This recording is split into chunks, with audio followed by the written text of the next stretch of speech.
un sistema de reciclaje, donde las proteínas viejas son marcadas para la destrucción a través de un proceso que se llama la ubiquitinización. Entonces, hay una molécula que se llama la ubiquitina que permite marcar a las proteínas para que sean trasladadas al proteasoma. El proteasoma, ¿no?, es básicamente algo muy similar a una máquina trituradora. Es un complejo de proteínas tubular y en su parte central contiene las zonas con actividad catalítica de proteasas. Cuando una proteína entra al proteasoma, esta es digerida. Entonces sale por el otro extremo del proteasoma en forma de péptidos pequeños. Muy bien. Esto permite reciclar proteínas viejas, pero también permite esta clase de respuesta inmunológica. Estos trozos de péptido libre quedan sueltos en el citoplasma. Ahora tenemos esto que se llama el complejo de carga. Entonces, si seguimos a este pequeño péptido, nos vamos a encontrar con que el complejo de carga contiene un poro y a este está unido la molécula de clase 1 naciente. Tarde o temprano, algunos de los muchos péptidos que se encuentran flotando en el citoplasma van a lograr encajar en esta molécula de clase 1 y la consecuencia va a ser que la molécula va a viajar a través del aparato de Golgi hasta la superficie.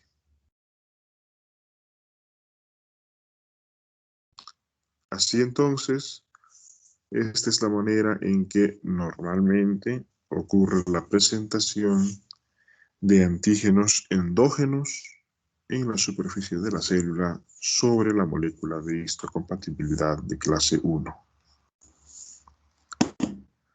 Y ahora vamos a ver este pequeño detalle de por qué el otro sistema es un poco más complejo. Si lo recuerdan, la molécula de clase 2 es un poco más compleja. Mientras la molécula de clase 1 tenía simplemente una cadena alfa, que es la que forma toda la hendidura, y tenía además otra molécula aparte que se llama la beta-2 microglobulina.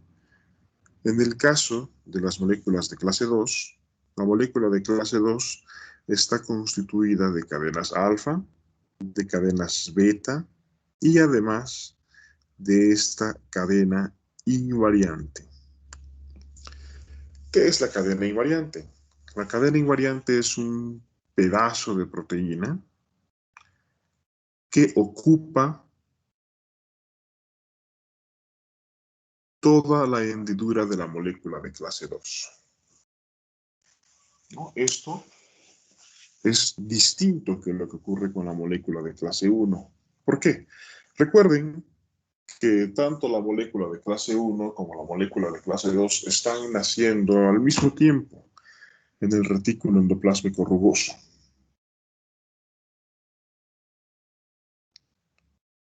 Así que, ¿por qué las moléculas, estos péptidos intracelulares, no se unen a la molécula de clase 2 para poder ser presentados en la superficie? La razón de que no ocurra esta unión es que en esta instancia la molécula de clase 2 tiene de nacimiento la hendidura bloqueada por esta cadena invariante. Entonces la cadena invariante impide que se pueda ocupar la hendidura por las mismas moléculas que activan a la molécula de clase 1. Muy bien, ahora este complejo mayor de histocompatibilidad con clase 2 se va a encontrar con un lisofagosoma, ¿no? Se va a encontrar con uno de estas vesículas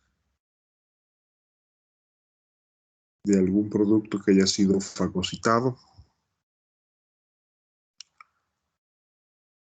Como ya saben, en el proceso de digestión de los antígenos hay varias cosas, hay enzimas proteolíticas, hay un ambiente altamente oxidante.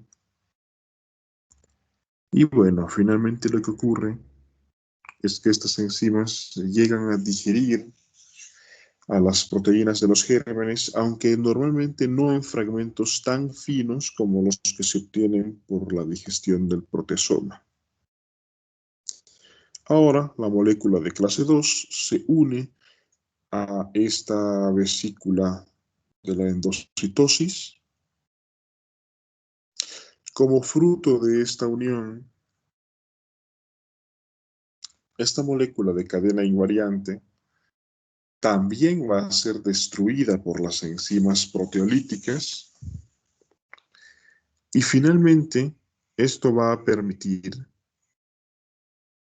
que haya la sustitución de este resto de la cadena invariante por un péptido y finalmente se presenta en la superficie.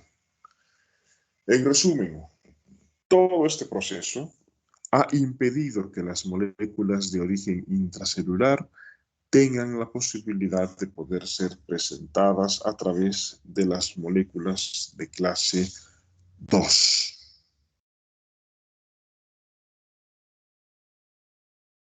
No. Esa es la razón por la que existe una cadena invariante. Aquí, en estas caricaturas, les muestra un poco esta misma idea.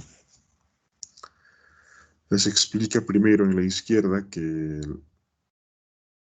el complejo entre el complejo mayor de histocompatibilidad de clase 2 y la cadena invariante es un heterononámero.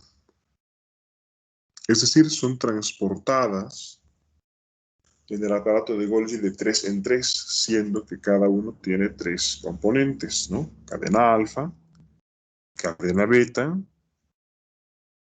y la cadena invariante, ¿no? Son 3, es un trímero, y como se agrupan de a 3, 3 trímeros hacen un nonámero, y como son cadenas de distinto nombre, un heterononámero.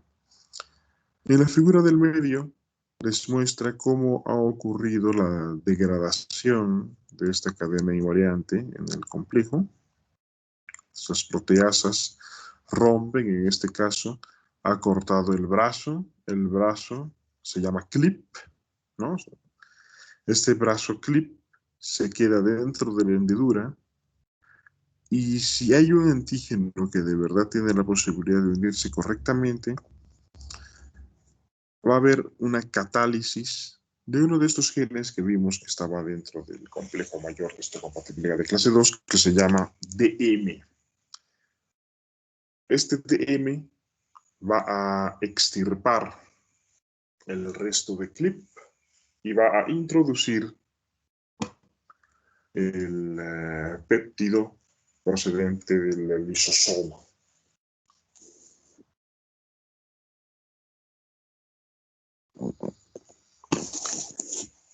Pero ya saben cómo es la fisiología humana, a veces también es necesario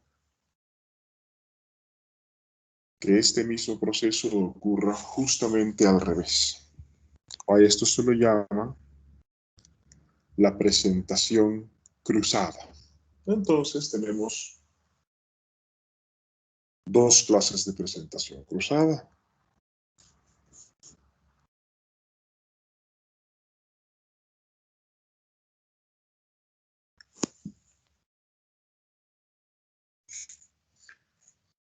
Como ya lo recuerdan, las moléculas de clase 1 fundamentalmente expresan péptidos de origen intracelular y las de clase 2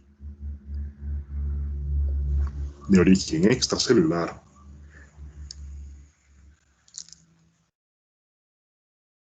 Pero además,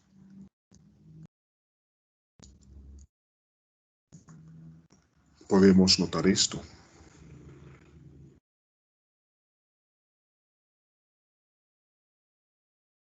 En este caso, ¿no?, en la mitad izquierda, vemos un antígeno exógeno.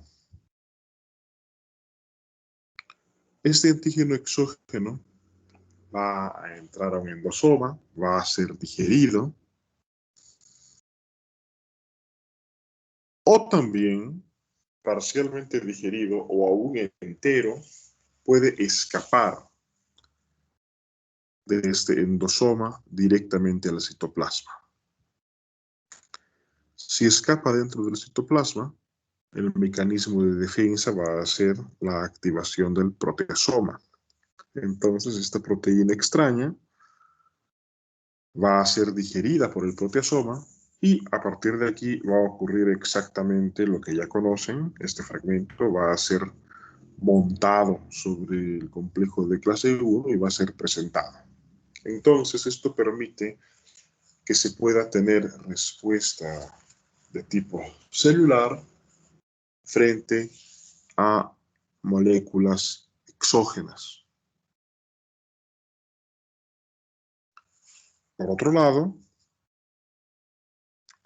podemos ver este proceso, ¿no?, con los autofagosomas, que permite la presentación de antígenos endógenos a través de la molécula de clase 2. Entonces, el antígeno endógeno, en lugar de pasar por el proceso que habíamos conocido, en este caso pasa a través de un autofagosoma. Entonces, este autofagosoma no va a dejar trocitos de péptido libres en el citoplasma de la célula, sino va a ser una vesícula conteniendo estos trozos de péptido.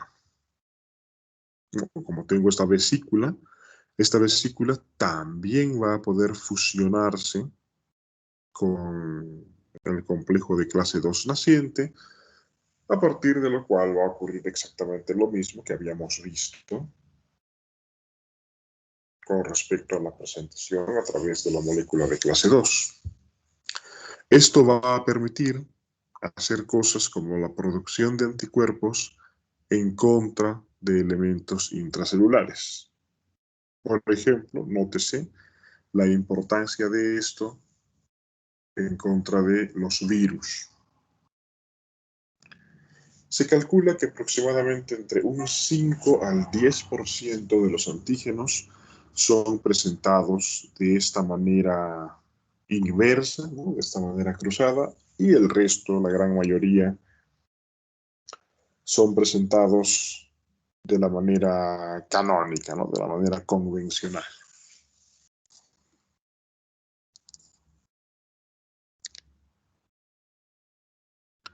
Aquí les ilustra nuevamente la molécula de clase 1, la molécula de clase 2, dónde se sitúa el péptido en la molécula de clase 1, dónde se sitúa el péptido en la molécula de clase 2. Y todo esto intentando explicar lo que vemos en esta figura.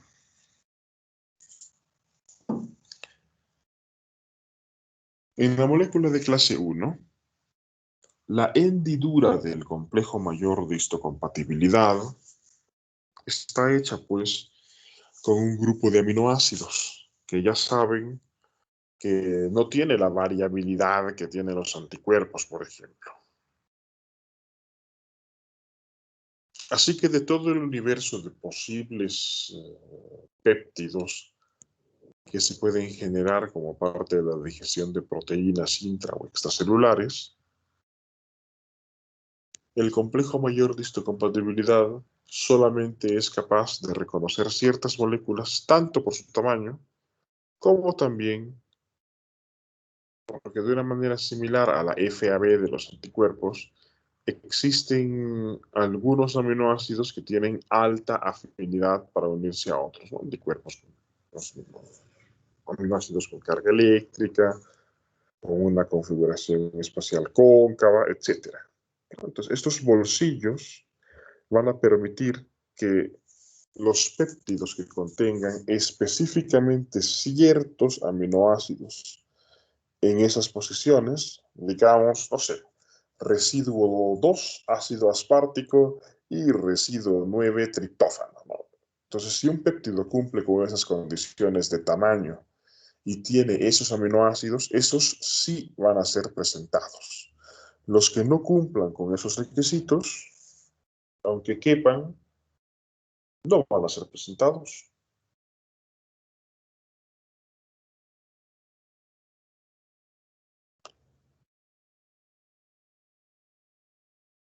La molécula de clase 2, como ya lo saben, admite la unión de péptidos más largos. Y aquí hay que hacer notar que mientras la molécula de clase 1 tenía uno o dos bolsillos, ¿no?, que eran para la unión específica a algunos aminoácidos, en la molécula de clase 2 tenemos 3 o 4 bolsillos para la unión con los aminoácidos del péptido. Entonces, esto hace que la molécula de clase 2 suele ser, por así decirlo, más exigente. Hay un repertorio todavía más chiquito de moléculas que pueden satisfacer la unión con la hendidura del complejo mayor de histocompatibilidad. A raíz de esto, como veremos más adelante, existen individuos que por naturaleza tienen una facilidad extraordinaria para poder presentar ciertos antígenos. Esto puede ocurrir que mi complejo mayor de histocompatibilidad de verdad por naturaleza tenga gran facilidad para exponer los péptidos obtenidos de la digestión, qué sé yo, de la nucleoproteína de la influenza. Y asimismo, también puede ocurrir que los péptidos se unan de forma mediocre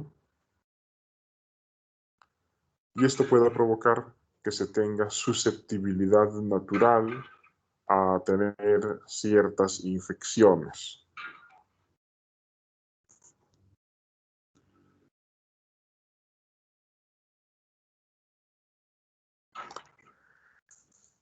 Bueno, aquí les muestra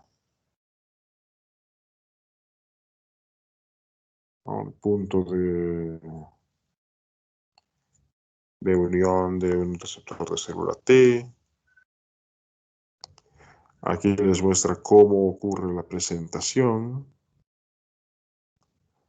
del péptido montado sobre el complejo mayor de histocompatibilidad a un receptor.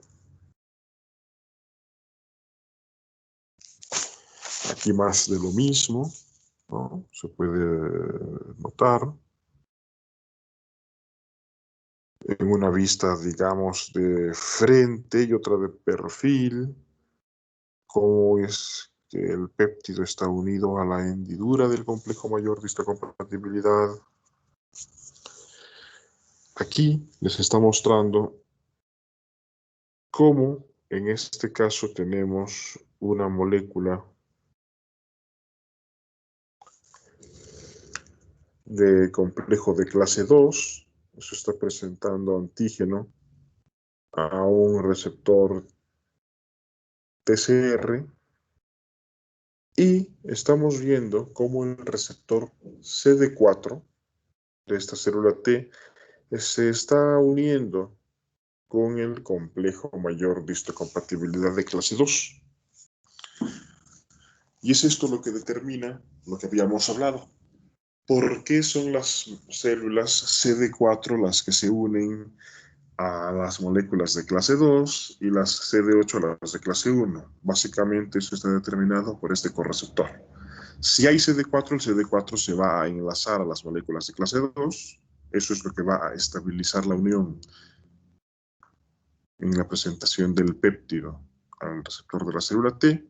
Y si es una molécula de clase 1, pues aquí se va a unir al receptor CD8. Más adelante veremos un poco más de estas cosas. Aquí les está mostrando lo mismo, pero con un antígeno lipídico. Entonces, en el caso del antígeno lipídico, ya saben que se presentaba a través de la molécula CD1. ¿No? Esta molécula CD1 con lípido va a hacer la presentación a las células NKT. Y bueno, pueden ver que la maquinaria dentro de la célula se parece, pues, fundamentalmente a la presentación sobre la molécula de clase 2. Aquí les muestro una molécula del fosfatidil inositol, siendo presentada por la molécula CD1. ¿No? Lo mismo, el receptor de la célula T unida a este receptor CD1. Les muestra aquí la comparación de la presentación de los lípidos frente a la presentación de péptidos por el complejo mayor de histocompatibilidad. Y bueno, si anteriormente habíamos conocido un concepto, ¿no? El concepto de apteno, ¿no? Habíamos conocido que es un epítopo, habíamos conocido que es un parátopo. Aquí les explica ahora otro concepto que es un superantígeno. Esto de los superantígenos tiene su historia y es capaz de explicar bastantes cosas. Un superantígeno es una molécula que es capaz de activar de forma indiscriminada a numerosas células inmunológicas. ¿No? Entonces, no es entonces una sustancia que produce más anticuerpos. No. Aquí, como pueden ver, sobre todo en la mitad derecha de la ilustración, ¿no? Tengo una molécula del complejo mayor de histocompatibilidad y tengo un receptor de la célula T. Este receptor de la célula T perfectamente podría haber sido, qué sé yo, un receptor frente a la hepatitis B, y mi célula presentadora de antígenos perfectamente podría ser una que está presentando un antígeno de coronavirus. Pero ha entrado un superantígeno a la sangre y este superantígeno, como pueden ver, no está ocupando las hendiduras del receptor de la célula T, ni está ocupando la hendidura del complejo mayor de histocompatibilidad, sino que en vez de esto, esta molécula se está uniendo de manera colateral. Así que no importa la especificidad de estos receptores, el superantígeno es capaz de unir a las células que presentan estas moléculas, provocando con esta unión que la célula se active, ¿no? Y al activarse, pues va a hacer lo que tenga que hacer.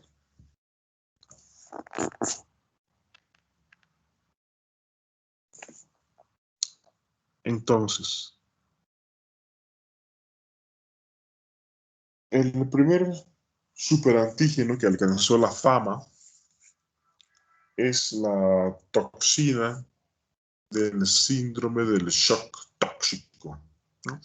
Que posiblemente en algún momento hayan escuchado de esto, ¿no? El síndrome del shock tóxico. Tiene una historia curiosa, esto del síndrome del shock tóxico. Básicamente, hubo una época donde hubo una especie de liberalización, haciendo que las mujeres usen ropa interior más pequeña y quitando muchos de los tabúes que había de, por ejemplo, hacer actividades durante la menstruación.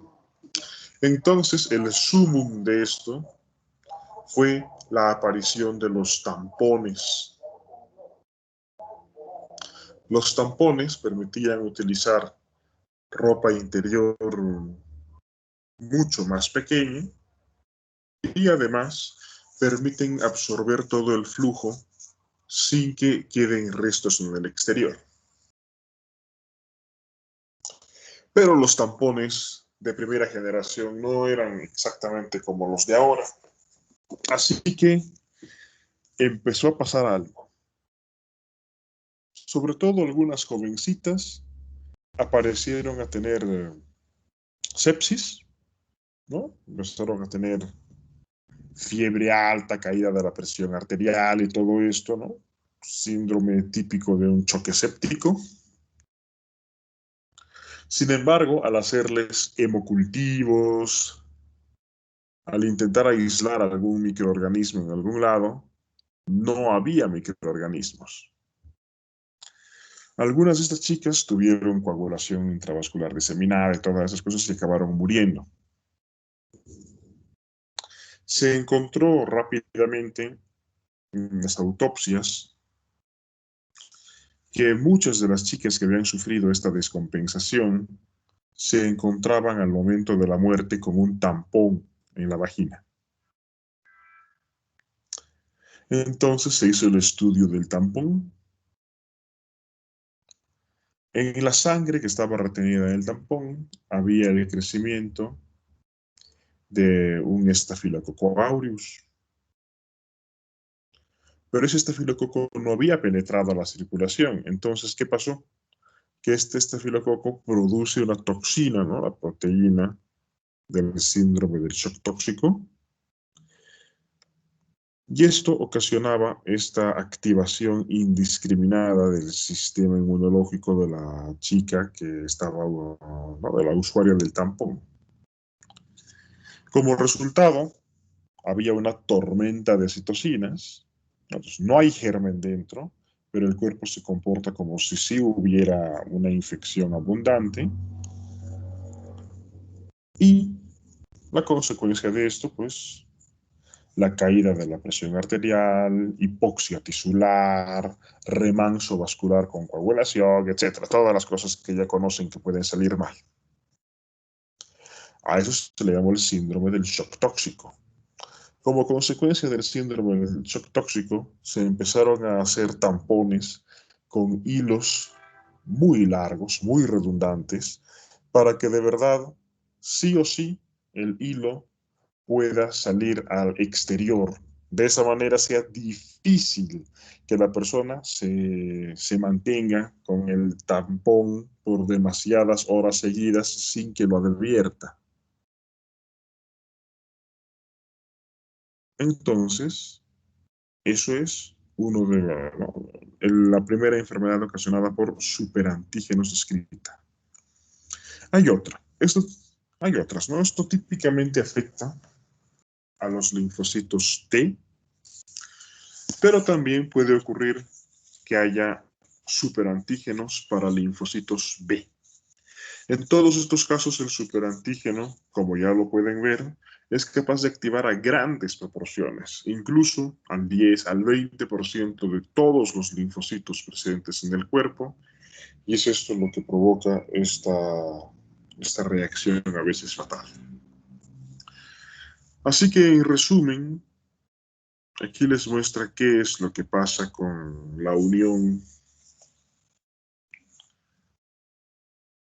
de un germen, ¿no? De un antígeno a un anticuerpo. Los anticuerpos reaccionan frente al antígeno nativo, ¿no? Hacia el antígeno tal cual. En cambio, la respuesta celular tiene dos cosas. Por un lado, el complejo mayor de histocompatibilidad ¿no? La sola presencia del complejo mayor de histocompatibilidad es un marcador de que estoy ante una célula, ¿no? Recuerden la forma en que mata las células tóxicas, ¿no? Las células tóxicas tienen que permitir la apoptosis de las células. Si la célula es inapoptosable, porque es un hematíe, no, por lo que sea, no tiene complejo mayor de histocompatibilidad, pues no va a pasar nada. Por otro lado, tenemos el marcador de infección, ¿no? Un péptido contra el cual no se tenga tolerancia, ¿no? Este concepto de cómo se obtiene la tolerancia lo veremos más adelante. Así que, si se cumplen estos requisitos, ¿no? De que es una célula que está presentando un péptido, esto ya es capaz de activar a los linfocitos T. Muy bien, esto ha sido el capítulo de la interacción con el antígeno. Pero ahora vamos a empalmar esto con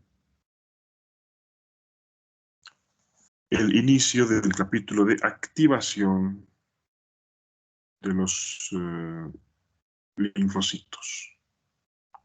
Así que vamos a ver.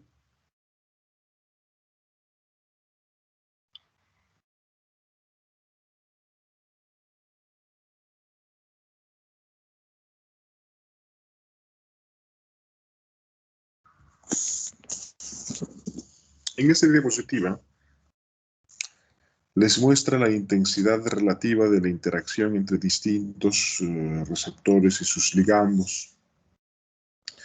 Por ejemplo, puede notarse que existen anticuerpos con una amplísima diversidad de afinidad. Hay anticuerpos que son bastante débiles y anticuerpos que son muy potentes y específicos. También vemos la interacción que existe, entre otras cosas, como el complejo mayor de histocompatibilidad de receptores de fibra T, moléculas de adhesión como el CD2-LFA3, ¿no? La interacción CD28P7, los factores de crecimiento, otra molécula de adhesión, el LFA y CAM1. Bien, ¿por qué les muestra esto?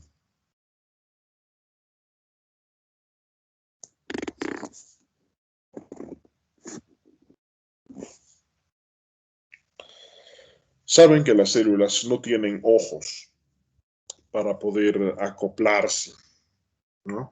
Básicamente, que una célula sea capaz de poder unirse a otra célula, ¿no? Si se lo imaginan que son ciegas y que solamente son ciertos puntos que pueden empalmarse con la otra célula, imagínense a una pareja que no se conoce, ¿no? Una pareja de desconocidos que están en un lugar completamente oscuro, con las manos atadas a la espalda y tienen que darse un beso en los labios en la primera. Está un poco difícil, ¿no? Se van a acabar golpeando la nariz varias veces, ¿no? Entonces, ¿qué ocurre? Dentro de esta unión tenemos las moléculas de adhesión. Entonces, cuando se unen las células, no es que solamente se esté uniendo el complejo mayor de histocompatibilidad con el péptido al receptor de la célula T y el correceptor B7 con el CD28, sino que además toda esta unión es estabilizada por las moléculas de adhesión.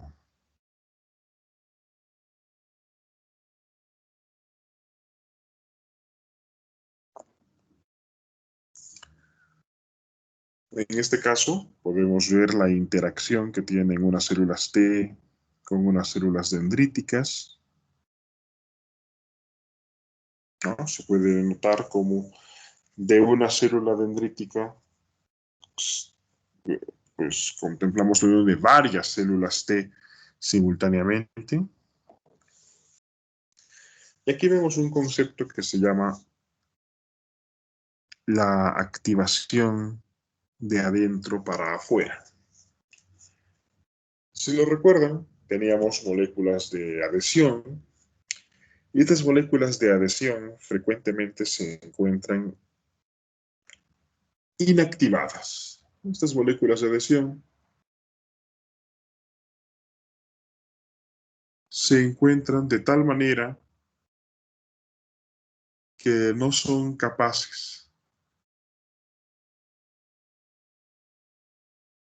de adherirse, ¿no? Se encuentran desactivadas. Pero cuando la célula es activada, por ejemplo, porque ha recibido citocinas de un ambiente proinflamatorio, la célula va a cambiar la configuración de estas moléculas de adhesión, permitiendo que ahora la molécula de adhesión tenga una mayor capacidad de adherir a la célula, ¿no? Entonces, en este caso, el cambio conformacional de la proteína no ha sido porque la proteína se ha topado con algo que haya cambiado su configuración fuera de la célula, sino que la activación dentro de la célula hace que la proteína cambie su conformación, ¿no? Una activación de adentro para afuera.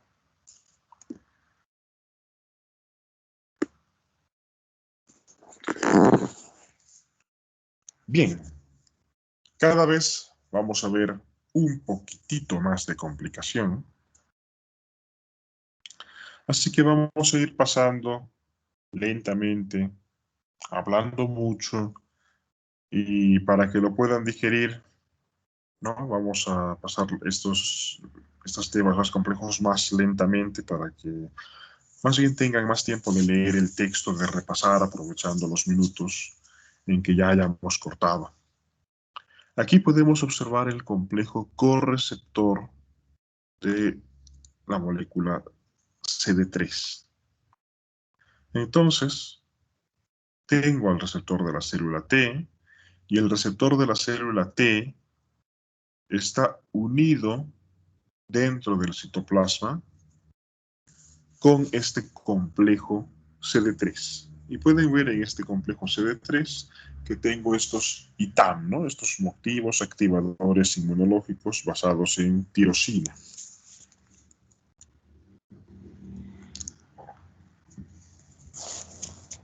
Las vías de la señalización pueden ser muy complejas. De hecho, si se tomara en consideración todas las interacciones posibles, serían simplemente inmanejables. Así que lo que vamos a ver en estos temas es una forma simplificada, ¿no? No hay que confundirse de que esto lo sea todo, sino que es una forma simplificada que permite entender cuál es la secuencia lógica y a partir de ahí, pues, tener una comprensión más cabal, ¿no? Intentar abarcarlo todo es ya algo más de bioquímica, ¿no? Tal vez de farmacia, no, y por ahora no viene al caso. Así que vamos a ver este escenario, ¿no? En la parte más de la izquierda tenemos el complejo mayor de histocompatibilidad que está presentando el péptido de la molécula TCR y el complejo mayor de histocompatibilidad al mismo tiempo también está uniéndose a la molécula CD4 o CD8. ¿Qué ha ocurrido? Que debido a esta unión, ¿no? Debido a la unión, si es que la unión ha sido posible, esta unión va a ocasionar un cambio conformacional en la molécula CD4 o CD8 y esto va a permitir que una molécula que está en el lado intracelular de estos receptores CD4 y CD8 activen a una molécula llamada LCK, ¿no? Entonces, esta LCK es una quinasa de los linfocitos. ¿Y qué va a hacer esta quinasa? Va a fosforilar a la molécula del SAP70. Dijo, no, bueno, sí, también, ¿no? Ahora, ¿no? En esta primera, la A, va a fosforilar a las cadenas Z. Entonces tengo las cadenas Z fosforiladas. En la figura de la derecha de esta, ¿no? La figura B, vemos el siguiente paso. Esta misma molécula LSK es capaz de fosforilar al SAP70 y este SAP70 se va a unir a las cadenas Z que se encuentran fosforiladas. Y esta molécula SAP70 a su vez va a fosforilar a otra molécula llamada LAT. Esta molécula LAT fosforilada va a permitir la unión de las moléculas GATS, de las fosfolipasas C-gamma1 y del complejo GRB2-SOS. Muy bien. Siguiente paso. Ahora que todas estas otras moléculas se encuentran fosforiladas, vamos a ver cómo los cambios, ¿no?, ocasionados por este GATS y el SLP76 van a permitir los reordenamientos del citoesqueleto, o sea, básicamente movimiento dentro de la célula. La fosfolipasa C-gamma1 va a permitir el inicio de una vía de señalización que se llama la vía del fosfatidilinositol. Y el SOS va a permitir el inicio de la señalización de una ruta que se llama la ruta del Ras-MAP quinasa. Y sí, ahora vamos a ver un poquito más de esto. Aquí pueden ver la unión entre una célula T y una célula dendrítica, y en color verde está teñido para esta microfotografía el SAP70 activado. Entonces podemos ver que es justamente en los sitios de unión entre estas dos células que este SAP70 se va a encontrar activado, ¿no? Podemos verlo ahí en color verde. Esto es la ilustración básica de cómo funciona esta ruta de la Ras-MAP quinasa. Aquí les está obviando la parte que ya se ha visto, ¿no? Esta parte superior de la unión del antígeno con el TCR.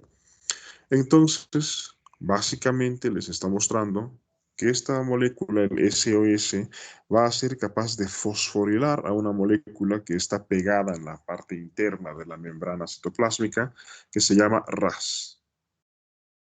Al fosforilarse este RAS va a ser capaz de fosforilar a otra molécula que se llama RAF, y esta molécula RAF va a ser capaz de fosforilar a la molécula MEC, y la molécula MEC va a ser capaz de fosforilar a la molécula ERC, y esta molécula ERC va a ser capaz de hacer cambios que van a permitir que los factores de transcripción que se encuentran en el citoplasma se puedan translocar al núcleo.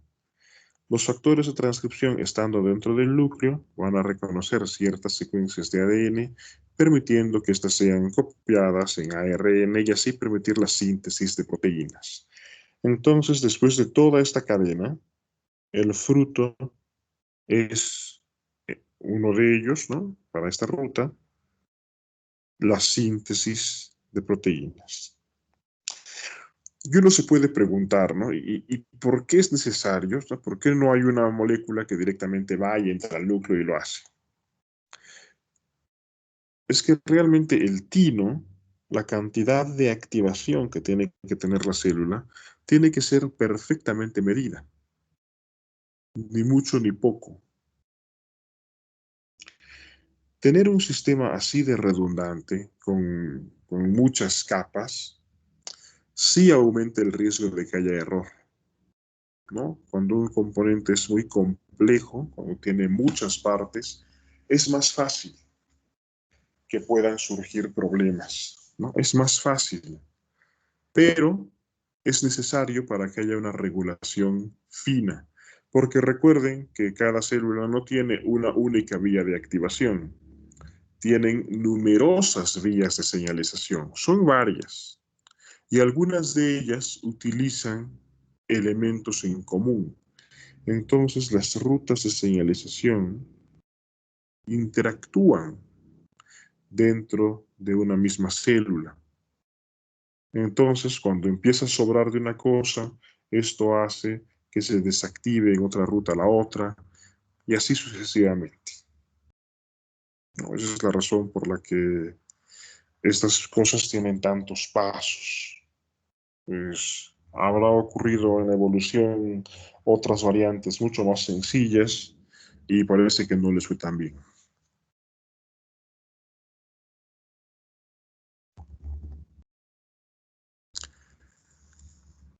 En esta ilustración podemos ver un poquito más complejo esto mismo. Estamos viendo los eslabones más por debajo, no solamente ya de esto que habíamos visto de la vía del RAS-MAP quinasa, sino también les está mostrando la activación de la vía del fosfatidilinositol. En la vía del fosfatidilinositol podemos ver que se va a formar una molécula, el trifosfato de inositol, y de aquí van a surgir una ruta, ¿no?, del diacilglicerol, otra ruta del trifosfato de inositol. Uno va a acabar con la producción del NF-κB dentro del citoplasma, y el otro va a acabar con la activación de una molécula llamada calcineurina por parte de la liberación del calcio intracelular, y esto con otra molécula de señalización, ¿no?, el NFAT. Entonces, ¿no?, y además pueden ver, ¿no?, del otro lado, los componentes de la cascada de señalización que permite los reordenamientos del citoesqueleto.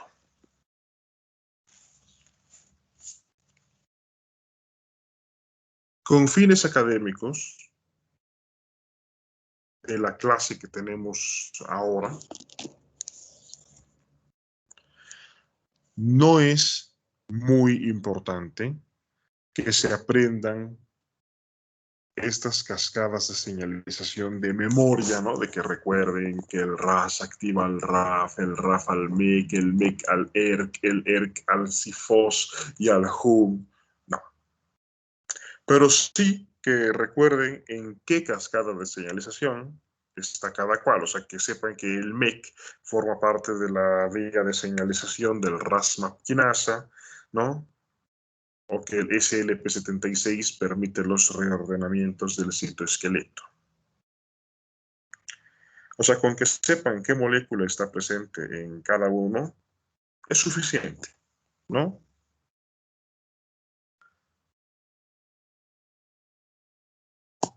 Comprender esto, comprender cómo son estas vías de señalización, les va a permitir, por ejemplo, comprender cómo funcionan algunos fármacos que son utilizados para modificar la respuesta inmunológica. Existen medicamentos que, por ejemplo, actúan sobre la ruta de la calcineurina. Entonces, al inhibir la calcineurina, va a hacer que ciertos factores de transcripción, en este caso el NFAT, por ejemplo, no se active, ¿no? Y esto va a limitar la producción de ciertas citocinas. Entonces, también los defectos congénitos, ¿no?, inmunodeficiencias primarias, estas cosas, puede haber defectos en alguno de estos componentes. Entonces, lo que suele pasar es que debajo del defecto empieza a haber carencia de precursores, ¿no? Se detiene ahí, y por encima del defecto puede haber incluso excesos de ciertas moléculas precursoras, y esto puede conducir a la activación de rutas de señalización paralelas, ¿no?, que intentan compensar la ausencia. Así entonces,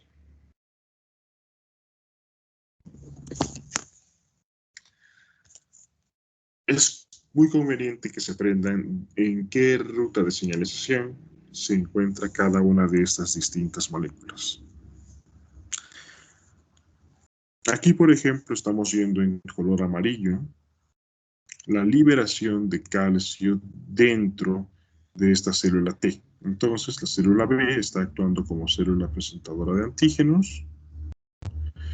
4 minutos después de que ha ocurrido la unión, esta unión ha permitido que la célula libere calcio intracelular, ¿no? Entonces, la consecuencia, ya lo saben, al haber la liberación de calcio intracelular, esto va a permitir la activación de la calcineurina, y esta calcineurina, a su vez, va a permitir pues, la transcripción de los genes dependientes del NFAT.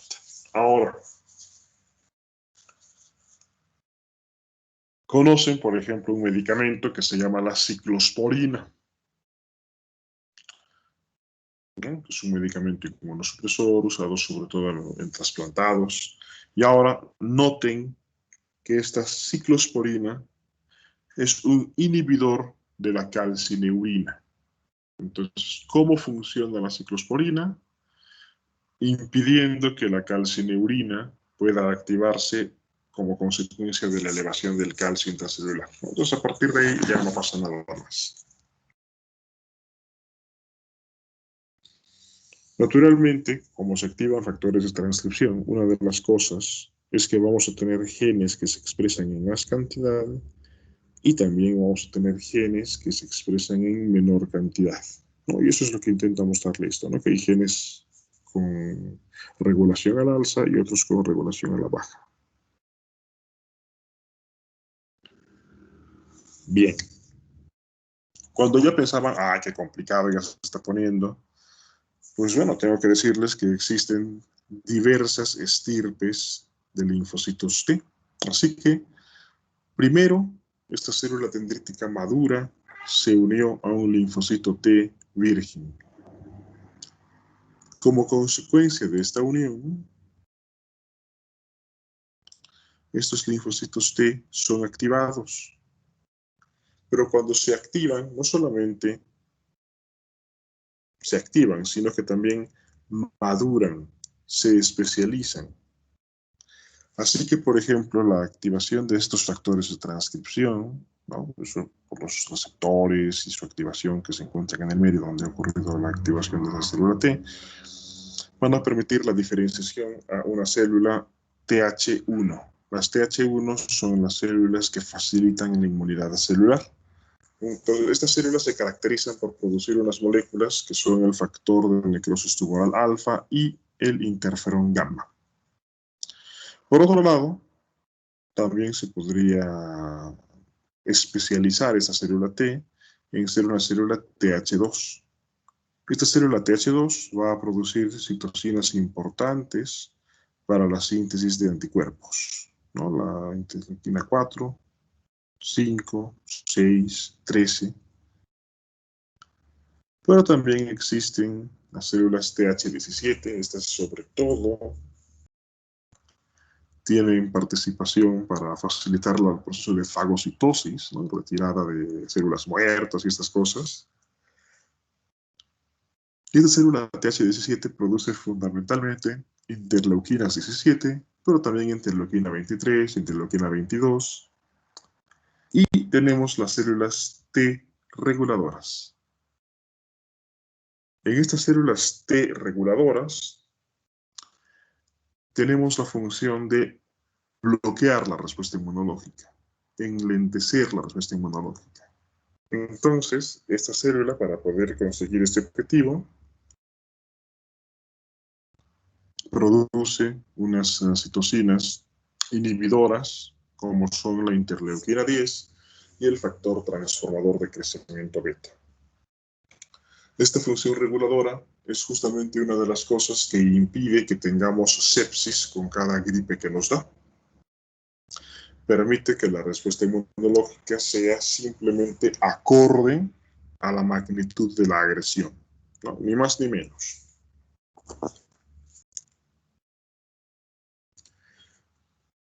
Aquí les muestra un poco de cómo ocurre este proceso de la unión de los factores de transcripción, ¿no? Eso pues ya con más ganas lo leen luego. Y bueno, aquí una de las imágenes que seguramente los traumatizó hace un año, una mitocondria con su ciclo de Krebs, ¿no? Y si tenemos que recordar que las células del sistema inmunológico son también células, también tienen su metabolismo, ¿no? Tienen incluso requerimientos especiales con respecto a otras células del cuerpo. Y bueno, aquí vemos ya algo. Nótese que la célula T virgen es una célula que es dependiente del oxígeno. Su metabolismo depende de la oxidación de lípidos, también de la fosforilación oxidativa, ¿no? Son mecanismos muy eficaces para la obtención de ATP, pero nótese como la mayor parte de células efectoras, ¿no? Las células TH1, TH2, TH17, necesitan que sean muy dinámicas, muy rápidas, aparte de que van a estar en lugares donde hay inflamación. Y donde hay inflamación típicamente hay hipoxia. Así que el metabolismo de estas células cambia, haciendo que renuncien al metabolismo normal de otras células y en este caso se dediquen solamente a la glucólisis. Entonces, esta célula es capaz de trabajar en un ambiente donde no hay oxígeno gracias a que se metaboliza con la glucólisis. Pero por otro lado, también tenemos células que tienen que ser capaces de mantenerse vivas por largo tiempo o que están también un poco lejos del campo de batalla. Aquí tenemos el efecto de esta AMP quinasa para que esta célula tenga una oxidación de lípidos, ¿no? Entonces, la oxidación de lípidos es a la postre más eficaz porque la célula siempre tiene lípidos, ¿no? Siempre tiene las membranas, ¿no? Siempre va a poder arrancar fosfolípidos, sus membranas, esas cosas. Es mucho más lento, pero en este caso estamos hablando de células que no necesitan ser rápidas. Una célula T reguladora normalmente no participa directamente dentro del campo de batalla, sino que está por fuera, monitoreando la cantidad de sustancias proinflamatorias que se producen. Si se está pasando, la célula va a empezar a dar citocinas antiinflamatorias.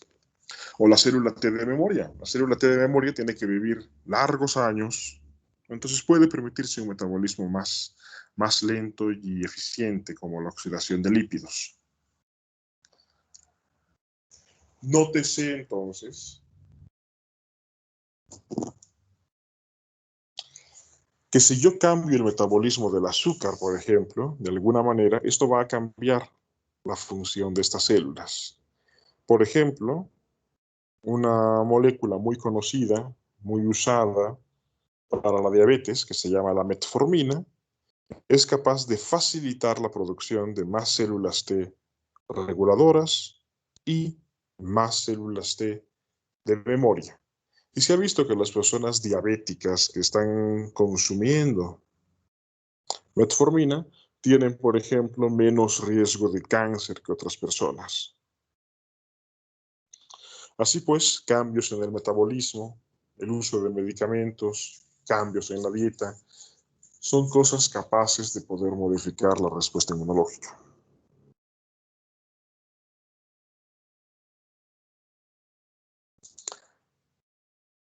Bien, por hoy lo dejaré aquí. Por hoy lo dejo aquí, ¿no? La próxima vamos a avanzar esta otra diapositiva, ¿no? Nos hemos quedado en la diapositiva 16. Así no les dejo tanto para leer,